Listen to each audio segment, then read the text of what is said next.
In this module, we will talk about another type of plot that we use to represent a quantitative data. That's called stem and leaf display. Stem and leaf display bears a very strong resemblance to the histogram. And it also serves the similar purposes as well.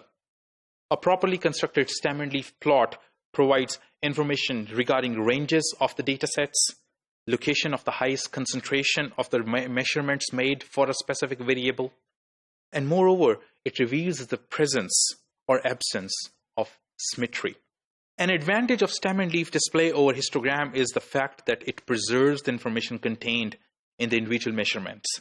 Such information is lost when measurements are assigned to the class intervals to construct the histograms. Construction of the stem and leaf display, we've partitioned each measurement into two parts. The first part is called stem and the other one is called leaf. Stems consist of one or more of the initial digits in a measurement, whereas stems form an ordered column with the smallest stem at the top and the largest stem at the bottom. We include stem column, all the stem within the range of the data, even if the measurements with the stem is not made in the data. For the leaf part, it's called the trailing part. It consists of one or more of the remaining digits in a measurement. The rows of the display contains the leaves ordered and listed to the right of their respective stems. Decimals, when present in the original data, are omitted in the stem and leaf display. Let's take this example where we will view the age data.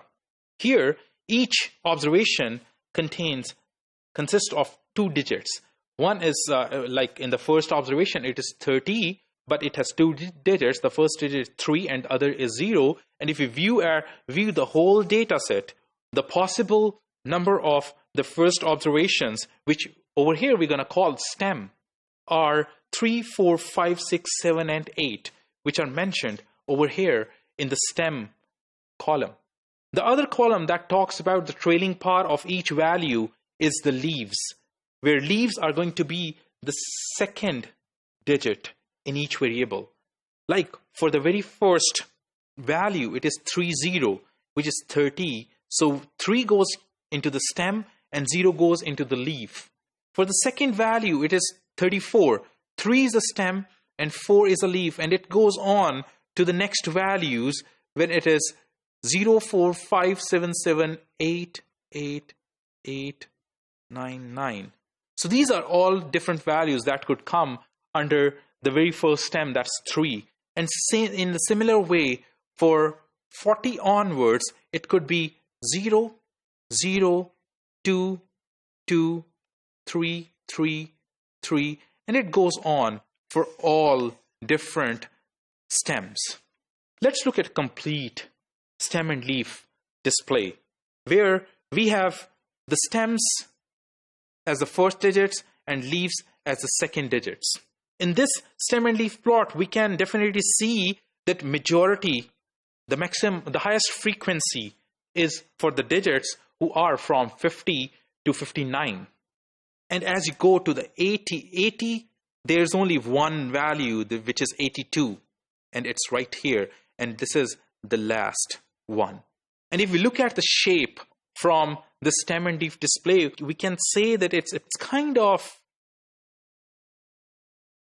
the peak shaped, which is apparently not exactly symmetric, but it's likely to be symmetric.